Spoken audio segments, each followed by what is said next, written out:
Monsieur le commissaire, encore quand même, pour revenir sur cet accord de libre-échange avec les États-Unis, est-ce que l'agriculture devrait être exclue ou pas? Parce qu'on sait que les Américains voudraient que les Européens ouvrent leur marché, par exemple aux OGM, aussi à la viande aux hormones. Ce sont des choses qui font peur en Europe, en tout cas dans certains pays, même si les législations varient d'un pays à l'autre.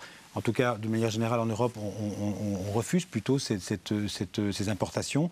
Est-ce que l'agriculture européenne n'a pas justement une carte à jouer, une agriculture plus naturelle, plus respectueuse de la nature que ce qu'est l'agriculture américaine? Mais monsieur, s'il y aurait un accord, il ne comportera jamais que les Américains puissent exporter le bœuf aux hormones sur le marché européen. Jamais. Mais ça ne veut pas dire qu'il faut exclure l'agriculture.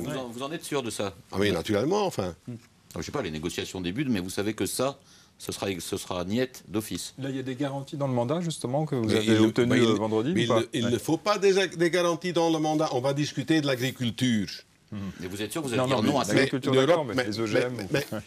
Le résultat d'une telle négociation, ça doit être adopté par quelqu'un, non? Ça doit être adopté par le Conseil, ça doit être adopté par le Parlement européen. Moi, je ne peux pas m'imaginer, d'ailleurs moi aussi, je serais contre, que jamais le Parlement ou le Conseil serait d'accord là-dessus. Enfin, donc, ça va être un point difficile de négociation. Mais ce n'est pas un point difficile de négociation. Ce n'est pas parce qu'on est prêt à négocier un dossier qu'on n'a pas de ligne rouge, non?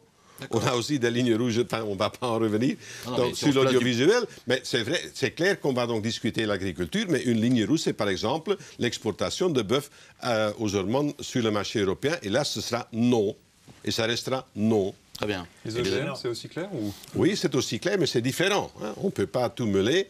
Les OGM, là, il y a un cadre européen.